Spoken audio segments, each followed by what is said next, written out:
Buenos días, hermanos. Hoy vamos a ver el tercer discurso de Romanos. Un discurso que, por cierto, para algunos es bastante controversial o incluso indeseable, teológicamente hablando. ¿Por qué? ¿Qué contenido tiene esta parte de Romanos que puede causar esa incomodidad, que algunos dijeran mejor que Pablo no hubiese escrito ese discurso?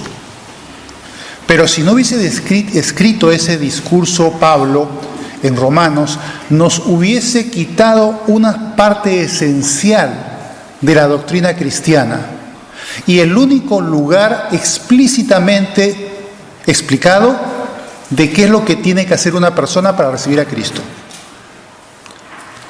Si no existiera esa parte, tendríamos que elucubrar y tratar de ver cuál es la manera en la cual la actitud del corazón del hombre para poder recibir a Cristo se manifiesta. ¿Cómo se hace eso? Tendríamos que tratar de deducirlo en base a lo que predicó Jesús y en base al resto de la doctrina de los apóstoles, de las epístolas de Pablo, de Juan, de Pedro, de Santiago, de Judas, etc. Pero ya aquí nos facilita el terreno, nos lo allana Pablo y nos dice exactamente qué exactamente tiene que hacer una persona para recibir a Cristo. Y eso está en el capítulo 10. Pero bueno, vamos a ver estos 3 capítulos, por qué son tan controversiales, tan incluso podríamos decir problemáticos para determinado número de creyentes, que algunos incluso tratan de saltar esa parte, no les gusta. Supongo que habéis oído hablar, porque ya lo mencioné anteriormente cuando traté este tema, la famosa controversia entre Calvino y Arminio, ambos del siglo XVI, aunque sus vidas prácticamente están una encima de la otra. Prácticamente cuando moría uno ya estaban naciendo el otro. Pero la cosa es que de las tesis de Calvino sobre la elección divina, de tal manera de que nadie por su propia voluntad, aunque en este mundo pueda parecerlo, llega a Jesús. Jesús dijo: nadie puede venir a mí si no lo trajere el Padre. O sea que la propia voluntad y soberanía de Dios está implícita en el hecho de que haya determinadas personas en este mundo que reciban a Jesús. Entonces digamos que el capítulo 9 trata sobre esa elección divina, en este caso sobre Israel, pero que también se puede aplicar para el ser humano. Pero Arminio se incomodó con analizando la doctrina de Calvino, que eran 5 puntos que no vamos a tratar ahora. Solamente uno de ellos era el tema de la elección divina. Si el ser humano perdía su propio libre albedrío, su propio ejercicio de voluntad para aceptar o rechazar a Jesús, ¿no? Y Arminio le dio la vuelta a la tortilla y le dio un énfasis distinto. Desde ese momento surge una controversia que es defendida por cristianos nacidos de nuevo, por misioneros, por grandes evangelistas, pero hay una discrepancia en ese sentido. Por ejemplo, John Wesley era arminiano y Whitefield en Estados Unidos, también de la misma época, conocido, se respetaba mutuamente, pero era calvinista. Y cuando yo en mi experiencia como creyente, en 41 años de creyente, he estado en varias iglesias y algunas de ellas eran de tendencia calvinista, o por lo menos lo manifestaban, y otras de tendencia arminiana, y todos muy contentos y muy a gusto.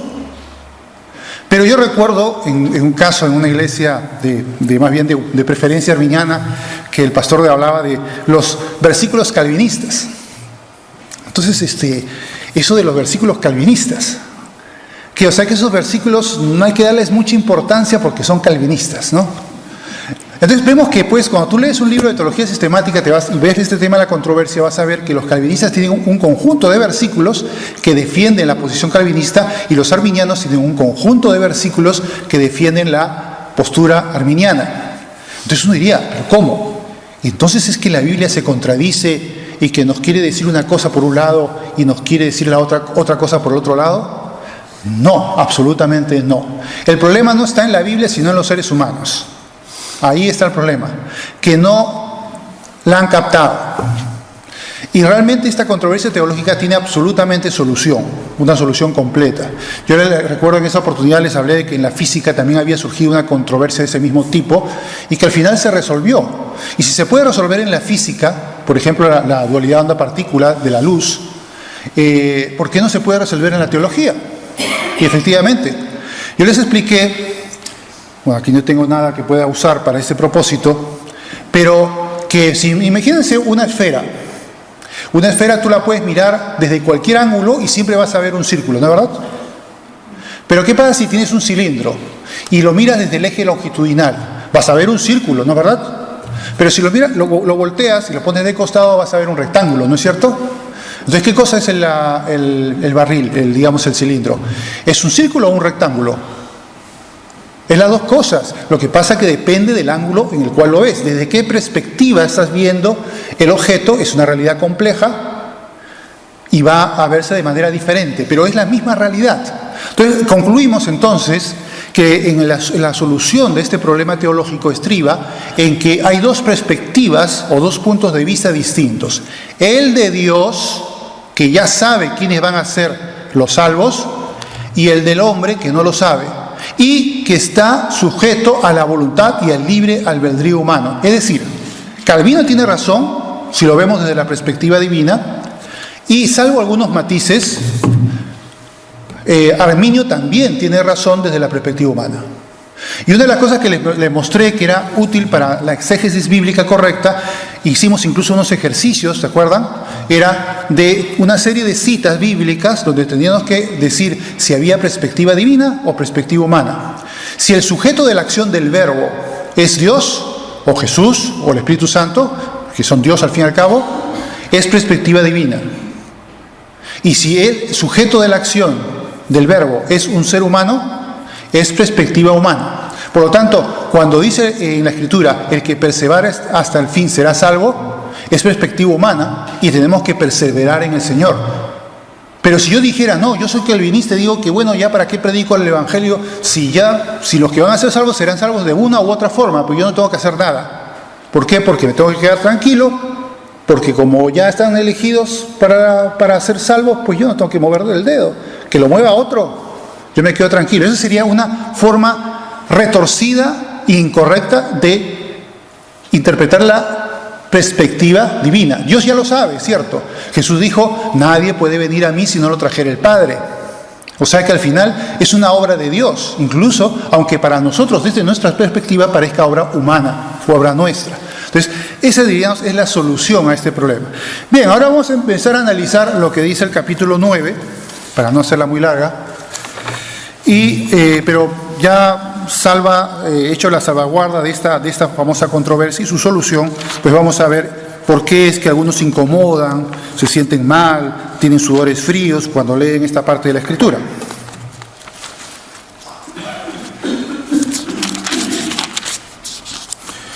Aquí fíjense que está hablando de la elección de Israel. Dice, verdad digo en Cristo, no miento, dice el verso 9.1, y mi conciencia me da testimonio en el Espíritu Santo, que tengo gran tristeza y continuo dolor en mi corazón, porque deseara yo mismo ser anatema, es decir, maldito, apartado de Dios, separado de Cristo por amor a mis hermanos, los que son mis parientes según la carne. Está hablando de los judíos. Él era judío, obviamente está hablando de los judíos. Dice 4 que son israelitas, de los cuales son la adopción, la gloria, el pacto, la promulgación de la ley, el culto y las promesas. Ha dado una descripción en redondo de todo lo que implica el pueblo elegido de Dios, que realmente fue un pueblo formado, el pueblo de Israel. 5, de quienes son los patriarcas y de los cuales según la carne vino Jesucristo, el cual es Dios sobre todas las cosas. Fíjense que aquí en este pasaje es uno de los muchos pasajes del Nuevo Testamento de que se dice explícitamente con toda claridad de que Jesús es Dios. Muy claro lo está diciendo aquí, no es el único pasaje que lo dice, pero ahí está. Bien, 6. Dice, no que la palabra de Dios haya fallado, porque no son todos los que descienden de Israel son israelitas. Aquí otra cosa curiosa, ¿no? Aunque ya lo había dicho en el capítulo 2, dice que el verdadero israelita no es el israelita que tiene el ADN judío o el cromosoma hijo de los varones. No. Dice lo que siguiente. No son, dice el 7, ni por ser descendientes de Abraham son todos hijos, sino en Isaac te será llamada descendencia. Esto es, no los que son hijos según la carne son los hijos de Dios, sino los que son hijos según la promesa son contados como descendientes, según la promesa. Y la promesa es la promesa en el Mesías que vendría y que por fe en él pueden ser salvos. Aquellos que le reciben, esos son los herederos de la promesa. 9. Porque la palabra de la promesa es esta: por este tiempo vendré y Sara tendrá un hijo. Y no solo esto, sino también cuando Rebeca concibió de uno, de Isaac, nuestro padre.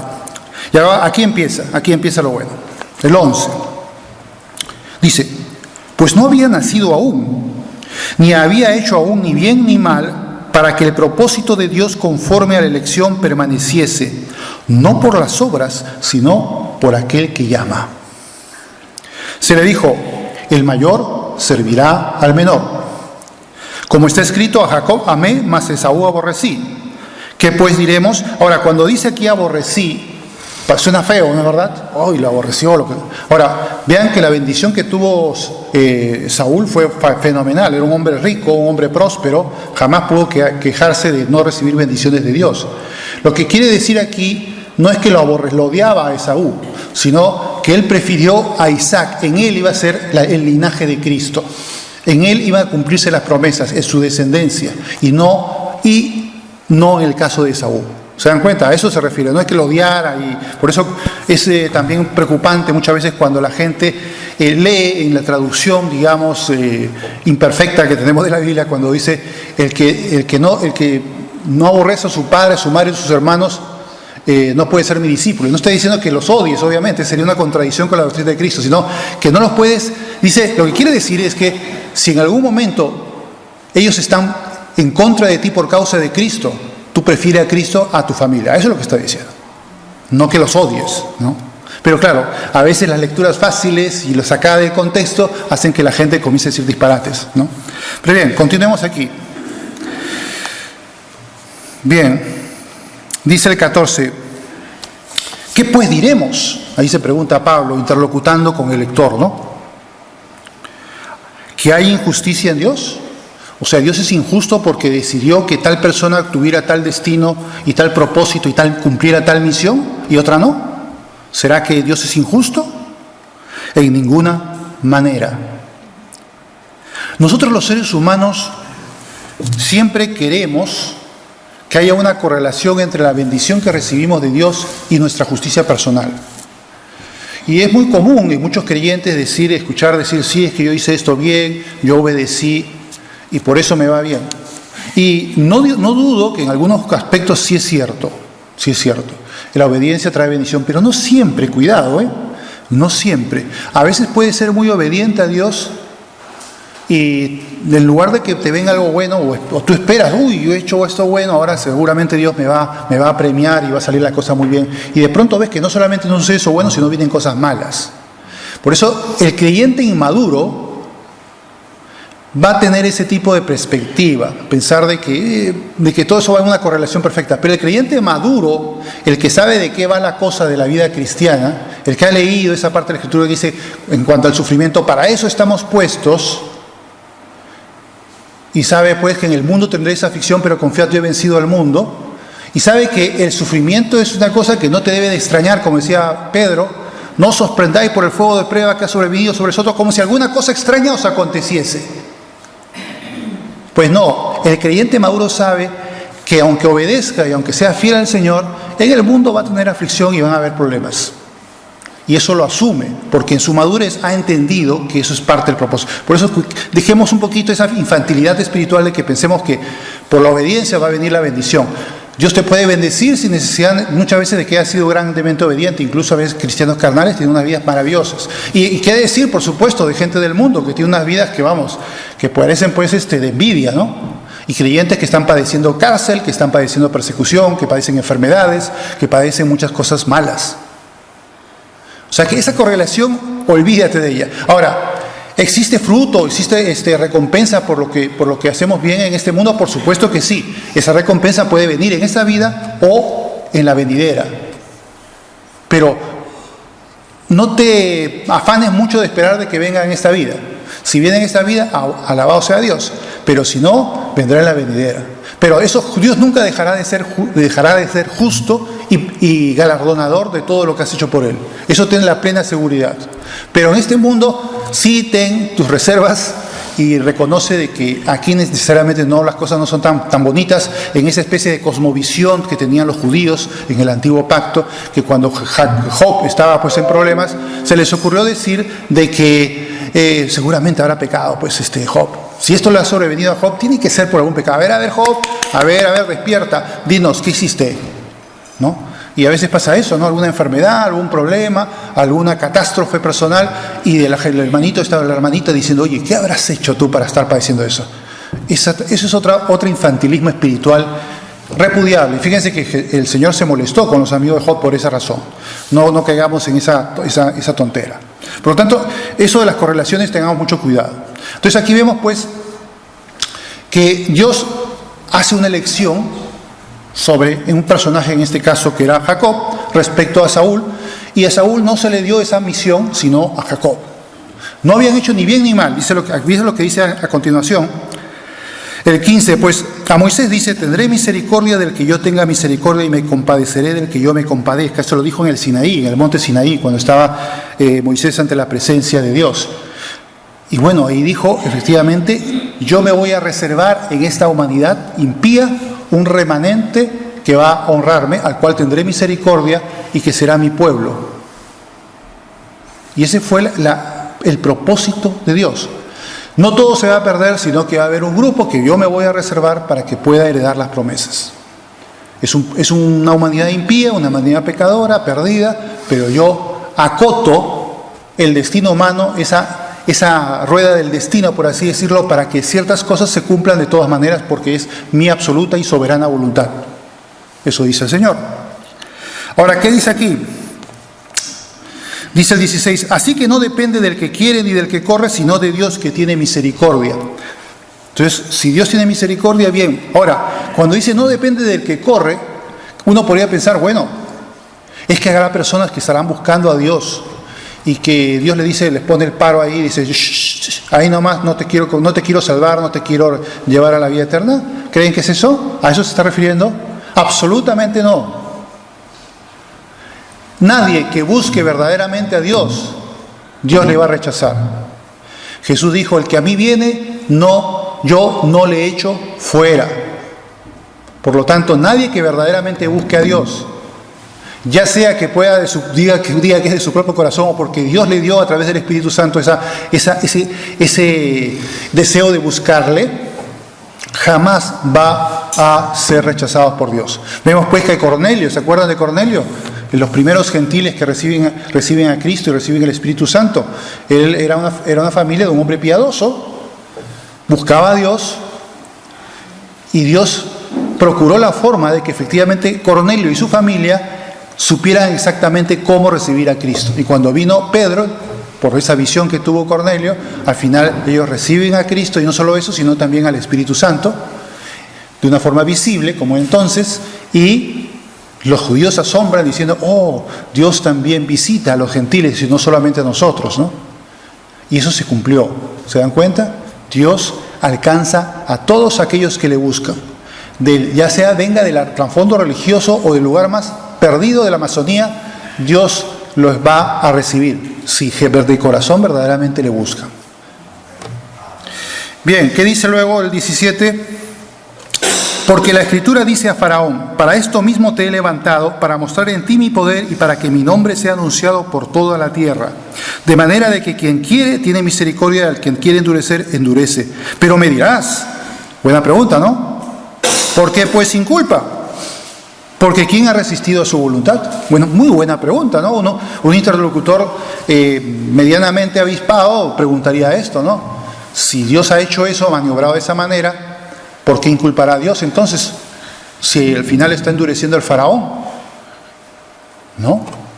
Y ahora da una respuesta muy fabulosa, Pablo, Muy inteligente su respuesta y dice lo siguiente en el verso 20. Dice, mas antes, oh hombre, ¿quién eres tú para que alterques con Dios, al creador del universo? Dirá el vaso de barro al que lo formó, ¿por qué me has hecho así? ¿O no tiene potestad el alfarero sobre el barro para hacer de la misma masa un barro para honra y otro para deshonra? Tú como le decía la otra vez, ¿no? Tú vas al mercado y resulta que vas a comprar tomates y las patatas dicen, oye, pero no seas injusto, hombre, ¿por qué no me compras a mí? Luego viene la lechuga y la lechuga le dice, oye, pero no vas a comprar también lechuga, cómprame pues, yo también, ¿por qué tan injusto? ¿Por qué no me compras a mí? Y vienen o las cebollas, y las cebollas también se molestan, ¿por qué? ¿Por qué no me compras a mí? O cuando tú vas por la calle, por las tiendas, ¿no? Y vas por las tiendas y vas a comprar una tienda, en tu libre voluntad de ir a una tienda a comprar una cosa que te interesa, y viene el tendero del otro lado y dice, oye, ¿y por qué no has venido a mi tienda? ¿Por qué no me compras a mí? ¿Y por qué no compras a todas las tiendas del barrio? Esa sería la mentalidad humana, ¿no? Pero no, tú estás en tu potestad de hacer lo que quieres hacer. De la misma manera Dios está en su potestad de hacer lo que quiere hacer con su creación. Así de simple. Y nosotros somos objetos de la creación de Dios. Bueno, objetos son un poco feos, sujetos, vamos a decirlo para decirlo más bonito, pero somos creación de Dios, en otras palabras. Por lo tanto, Dios tiene esa potestad. Ahora, hay gente que se atraganta con esto. Ahora, ¿con qué derecho un creyente que ha recibido la misericordia de Dios para poder ser salvo tiene derecho de atragantarse por esto? ¿Porque le parece muy calvinista? Tiene derecho a aquel que ha recibido la misericordia de Dios, que tiene la fortuna, porque la salvación que tenemos los que estamos aquí sentados, y yo incluido, no la merecemos jamás, nunca la hemos merecido. O alguien va a levantar la mano, sí, yo merecía ser salvo porque era muy bueno. Absolutamente nadie, jamás vamos a encontrar a nadie que diga, y fue por la misericordia de Dios que estamos aquí ahora. ¿O no? Pues sí, es la misericordia de Dios. ¿Con qué derecho tenemos ahora de protestar contra la misericordia de Dios, que haya sido selectiva y se haya definido a un grupo del cual pertenecemos por su misericordia, y debemos estar por lo tanto sumamente agradecidos, y otro grupo no pertenece? No tengo yo... Pero sin embargo hay gente que en su inmadurez espiritual se atraganta con estas cosas. Son los famosos versículos calvinistas que mencionaba antes. Pero ojo, lo que aquí está diciendo Pablo está muy claro, lo que le decía, está hablando de la perspectiva de Dios, la perspectiva divina, no está hablando de la perspectiva humana. En la perspectiva humana no sabemos las preferencias divinas hasta que no se vean por los frutos de las personas que profesan creer en Cristo. Ahí es donde se ve que efectivamente esa persona nació de nuevo y esa persona verdaderamente ha sido de ese remanente, de esos electos por Dios para salvación. Mientras tanto, no lo sabemos y podemos dudar sin ningún problema. ¿Por qué? Porque estamos mirando desde la perspectiva humana, no sabemos lo que Dios sabe. Por lo tanto, eso es muy diferente. Bien, continuemos entonces para terminar este pasaje del capítulo 9. Dice 22, ¿y qué? Si Dios, queriendo mostrar su ira y hacer notorio su poder, soportó con mucha paciencia, o sea, a la gente impía, a la gente que peca, a la gente que hace desastres, con los vasos de ira preparados para destrucción, y para hacer notorias las riquezas de su gloria, ha mostrado para con los vasos de misericordia que Él preparó de antemano para gloria, los cuales también ha llamado, esto es, a nosotros, no solo de los judíos, sino también de los gentiles. Somos pues esa parte bienaventurada de los elegidos de Dios. O sea, debemos más bien ser agradecidos y reconfortarnos en esa gran bendición de ser parte de ese grupo, porque podríamos ser parte del otro grupo, ¿o no? Podríamos ser parte y estar ahí en el mundo, y incluso creyendo que nuestra vida está muy bien. Y vaya miseria, ¿no? Yo muchas veces me pongo a pensar eso. ¿Qué sería de mí si yo ahora estuviera en el mundo? Si no me hubiese Dios llamado y hubiese quedado ahí. ¿Qué sería de mí? ¿Quién sabe? Podría estar muy bien. Y podía quizás sentirme bastante bien y autosuficiente. Pero qué miserable sería, ¿no? Gracias a Dios que no es el caso, ¿no? Bien, vamos a ver ahora la otra parte, la perspectiva humana. Y brevemente, ya un pasaje más corto, del capítulo 10. Vamos a ver desde el 10:1 hasta el 11. Y ahora vamos a ver la otra parte. Ahora, ¿qué hacemos para ser salvos? ¿Qué hacemos para recibir a Jesús? Dice el 10, hermanos, ciertamente el anhelo de mi corazón y de mi oración a Dios para Israel es para salvación. Porque yo les doy testimonio de que tienen celo de Dios, pero no conforme a ciencia. Es decir, no es un celo correcto, es un celo incorrecto. No conforme a la sabiduría, al conocimiento del consejo de Dios. Es un celo malo, un celo mal enfocado, un celo equivocado. 3. Porque ignorando la justicia de Dios y procurando establecer la suya propia, la que ellos mismos han formulado, no se han sujetado a la justicia de Dios. Porque el fin de la ley es Cristo para justicia de todo aquel que cree. Esa es la verdadera manera de poder ser salvos, a través de la justicia de Jesús. El fin de la ley dice que es Cristo, es el ayo que los lleva, el instructor, que en la antigüedad sí le llamaban ayo, que los lleva a Cristo. ¿Por qué? Porque primeramente lo que hace la ley es señalarnos que somos pecadores. Y si tú no entiendes que eres pecador, no puedes ir a Cristo, porque si entiendes que eres pecador y sabes las consecuencias de eso, que es la condenación eterna, sabes que necesitas un Salvador. Y puedes entender entonces que necesitas a Jesús para ser salvo. Entonces el fin de la ley es llevarte a Cristo. Y eso es una cosa del todo clara y evidente. Y es para la justicia de todo aquel que cree. Todo aquel que cree en Jesús y confía en Él es justificado. Y como decía el domingo pasado, la justicia de Cristo es imputada a la suya. Y la muerte que merecía es pagada por Jesús. Luego dice el 5. Porque de la justicia que es por la ley de Moisés se escribe así: el hombre que haga estas cosas vivirá por ellas. Es la sustancia de la ley. Tú cumples toda la ley y por eso eres salvo. Pero Santiago nos devuelve a la realidad y nos dice: cualquiera que guardare toda la ley pero ofendiere en un punto se hace culpable de todo. Y claro, como más de un punto nosotros fallamos a Dios, evidentemente vamos a encontrar que no podemos cumplir la ley y por lo tanto no podemos ser salvos mediante un cumplimiento perfecto de la ley. Eso es imposible. Aquí lo zanja Pablo y dice el 6, pero la justicia que es por la fe dice así: no digas en tu corazón quién subirá al cielo, esto es para traer abajo a Cristo, o quién descenderá al abismo, esto es para hacer subir a Cristo de entre los muertos. ¿Más qué dice? Dice que es algo muy simple: cerca de ti está la palabra, en tu boca y en tu corazón.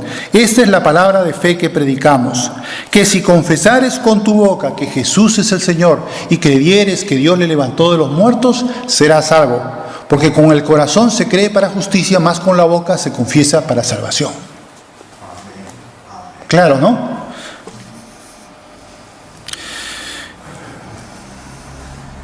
Dice pues el 11, para terminar este pasaje, pues la Escritura dice: todo aquel que en él creyere no será avergonzado. Pues bien, vemos que aquí hay algo muy sencillo, ¿no?, que nos señala Pablo, que es una oración. Pero también señala que esa oración tiene que manifestarse por la confesión de la boca. Ahora, esta confesión de la boca, uno podría entenderlo de una forma sencillita, que es una oración en voz alta. No, lo que se quiere decir aquí de la confesión de la boca es que tú tienes que señalar ante los demás que tú recibiste a Jesús. No debes de ser un cristiano secreto. Dios no quiere cristianos secretos, cristianos manifestados, incluso aunque eso pueda implicar la pérdida de sus vidas. En la antigüedad, a los bautizados, que era el momento en el cual confesaban a Jesús ante los demás, el bautismo era eso precisamente, así se hacía esa confesión, y al bautizarse pues manifestaban públicamente que habían recibido a Jesús. Los que por lo general los romanos llevaban a los leones o a las piras de fuego era a los bautizados, porque el que no se había bautizado podía ser un creyente secreto y por lo tanto ese no valía para la ejecución. Tenía que ser aquel que hubiese manifestado públicamente que era cristiano, y ese es el que iba al tormento de los leones o de la pila de fuego, o etcétera, la forma como mataran los romanos a esta persona. Y a esos eran los que perseguían. Y claro, nosotros tampoco podemos acobardarnos, sino manifestar nuestra fe en Jesús. Incluso para el evangelismo también es bueno que siempre, de vez en cuando, lleves una Biblia o vean algo de ti, no solamente tu comportamiento, sino también en el hecho de que lees las Escrituras, de que sepan que eres creyente, y que muchas veces por ahí surgen las conversaciones, ¿no? ¿Verdad? De poder hablarles de Cristo, ¿no? Como nos contaba Benjamín el otro día, ¿no? Porque tienes una Biblia y esa Biblia ya como que llama la atención y ya eso te ayuda a participar en una consulta sobre Dios, y tú puedes hablar del Evangelio. Pues bien, eso es importante. La confesión también implica, pues, que tu fe tiene que ser visible, manifiesta al mundo. Nunca Dios quiere cristianos clandestinos. Vamos al último punto de Romanos 11, que no es corto tampoco. Vamos a ver si lo podemos acabar. Vamos al capítulo 11, dice el verso 1. Digo, pues, ¿ha desechado Dios a su pueblo? En ninguna manera, porque también yo soy israelita de la descendencia de Abraham, de la tribu de Benjamín. ¿No ha desechado Dios a su pueblo, al cual desde antes conoció? ¿O no sabéis que dice Elías de la Escritura? ¿Cómo invoca a Dios contra Israel diciendo: Señor, a tus profetas han dado muerte, y tus altares han derribado, y yo solo he quedado, y procuran matarme? ¿Pero qué le dice la divina respuesta? Me he reservado 7,000 hombres que no han doblado su rodilla ante Baal. Así también aún en este tiempo ha quedado un remanente escogido por gracia. Y si por gracia, ya no es por obras. De otra manera, la gracia ya no es gracia. Y si por obras, no es gracia. De otra manera, la obra ya no es obra. Bueno, para eso trabalengua, pero la cosa es que es lo que habíamos dicho antes, ¿no es verdad? Que nadie aquí puede decir que es salvo porque él se lo logró con su esfuerzo, o por sus méritos vino el Espíritu Santo a darte el interés por Dios, por buscarle. No, nosotros somos ese remanente, y eso fue por misericordia de Dios, no por obras nuestras, no por mérito nuestro. Aquí lo reafirma Pablo de una manera enfática. No es pues hechura nuestra, sino de Dios. Y a Él es la gloria y a las gracias que tenemos que tributarle. Luego el último pasaje es el siguiente, a partir del verso 25. Dice: porque no quiero, hermanos, que ignoréis este misterio, para que no seáis arrogantes en cuanto a vosotros mismos. Está hablando de los gentiles con respecto a los judíos. ¿Qué ha acontecido a Israel? Endurecimiento en parte, hasta que haya entrado la plenitud de los gentiles. Y luego todo Israel será salvo. Aquí es un misterio. ¿Qué significa? Ha habido mucha controversia sobre estudiantes de la Biblia, gente eruditos que estudian la Biblia, sobre qué quiso decir aquí con todo Israel será salvo, ¿no? Entonces uno dice, no, que fue todo, de pronto todo, de una noche a la mañana se convierten, o se está refiriendo más bien, de acuerdo al contexto, porque se está hablando de remanente por todas partes. Entonces es obvio que de acuerdo al contexto de todo lo que está diciendo, se refiere a todo el remanente de los judíos, a eso se está refiriendo. Entonces ese remanente va a formar esa nación que dominará el mundo bajo el reinado de Jesucristo en el milenio, ¿no? Ahora bien, ¿qué podemos pues decir de este dominio? Vamos a ver la parte siguiente del verso 26, que dice: vendrá de Sión el libertador, que apartará de Jacob la impiedad, y este será mi pacto con ellos cuando yo quite sus pecados. Así que cuando al evangelio son enemigos por causa de vosotros, pero en cuanto a la elección son amados por causa de los padres, porque irrevocables son los dones y el llamamiento de Dios. Dios dice que a los judíos de todas maneras los va a formar una nación bendita. Las promesas de Isaías 11, Isaías 65, Isaías 49 y otras partes, Isaías capítulo 2, en fin, todos van a confluir hacia una nación de Israel donde reine Cristo. Ahora bien, la nación actual de Israel, la que se fundó en el año 1948, es parte del cumplimiento profético. O sea, ya vemos que hay parte de un cumplimiento profético, pero no es el todo. Todavía no llega a ser el todo de lo que va a suceder. Es una parte. Ya tenemos un Israel como nación. que es la que en el futuro será esa nación bienaventurada, pero aún hoy en día no es bienaventurada. Una cosa curiosa que dijo Jesús en Lucas capítulo 21 es que él decía que Jerusalén será hollada por los gentiles hasta que el tiempo de los gentiles se cumpla, ¿no? Y claro, efectivamente, en el año 70 hubo una gran revuelta judía y fue una carnicería terrible. Los romanos, pues al final sitiaron Jerusalén, después de meses y de unas muertes y unas cosas terribles que cuenta Flavio Josejo, pues es Jerusalén tomada y hollada por los gentiles. Viene la primera diáspora, en el año 132 la segunda diáspora, y pues ya estaban esparcidos por muchas naciones. Pero en el año 48 ya forma una nación que muchos de ellos regresan. Pero muchas cosas faltan. En el año 1967, la Guerra de los 6 Días, hubo un grupo de judíos, soldados, que comenzaron a entrar en la que todavía no dominaban ciudad de Jerusalén, que estaba dominada básicamente por Jordania, y por primera vez en 19 siglos, casi redondos, ellos llegan a lo que hoy se conoce como el Muro de los Lamentos, la muralla externa del Templo de Jerusalén. Y algunos llorando porque ven la importancia histórica de ese momento de que pueden al final tocar después de 19 siglos esas piedras. Fue verdaderamente muy intenso esa emoción que tuvieron ellos. ¿Por qué? Porque ya estaban ahí. Y efectivamente Israel comenzó ya a controlar más parte de Jerusalén, pero aún no la controla toda.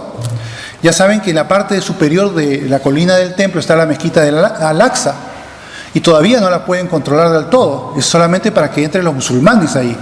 Entonces todavía vemos que las cosas, y muchos judíos quieren, por cierto, construir ahí un templo, y no en otra parte, sino allí mismo. Pero para que eso suceda, se tiene que dar una coyuntura política muy especial para que puedan verdaderamente construir ese tercer templo, si es que eso llega a suceder, por supuesto. Pero vemos pues que aún la cosa no está pues del todo pulida. Todavía los gentiles no han terminado de hollar Jerusalén. Todavía lo están hollando. O sea que no digamos que a partir del 48 o a partir del 67 es que la cosa se terminó. No, todavía hay por cumplirse profecías. Yo creo que en la segunda venida de Jesús efectivamente eso se va a cumplir por completo. Ya no con un templo, porque ya no va a ser necesario, por supuesto, pero va a ser por la venida misma del Mesías, que gobernará sobre todas las naciones. Y sobre ese remanente, de todo ese remanente que dice será salvo, aquí Pablo lo señala. Vamos a leer a partir del verso 30. Dice, pues como vosotros también en otro tiempo erais desobedientes a Dios, pero ahora habéis alcanzado misericordia por la desobediencia de ellos, los judíos. Así también estos ahora han sido desobedientes, para que por la misericordia concedida a vosotros, ellos también alcancen misericordia, porque Dios sujetó a todos en desobediencia para tener misericordia de todos. Oh, profundidad de las riquezas de la sabiduría y de la ciencia de Dios, cuán insondables son sus juicios e inescrutables sus caminos, porque ¿quién entendió la mente del Señor, o quién fue su consejero, o quién le dio a él primero para que le fuese recompensado? Miren lo que dice aquí, ¿no? Esto es muy interesante, ¿no? Esa buena pregunta, ¿no? ¿Qué ser humano en la historia de la humanidad le dio a Dios primero para poder recibir su misericordia y su salvación? ¿Quién? ¿Quién le dio a Dios primero para que fuese recompensado? Nadie, absolutamente nadie. Porque de Él y por Él y para Él son todas las cosas, a Él sea la gloria por los siglos. Amén. Pues bien, vemos pues aquí la gran misericordia de Dios para todos, judíos y gentiles. Dice, Dios sujetó a todos a desobediencia para tener misericordia de todos. De tal manera de que todos íbamos camino a la perdición, pero en su misericordia Dios dispuso de un remanente del cual formamos parte, siendo gentiles, y también habrá un remanente de judíos que serán también señalados por las promesas de Dios para salvación y para formar parte de ese reino milenial en la tierra. Pero nadie le dio a Dios primero, absolutamente nadie. Nadie puede arrogarse de que yo soy creyente porque yo he sido muy bueno. Por supuesto que no. Solo por la gracia y la misericordia de Cristo y de Dios Padre.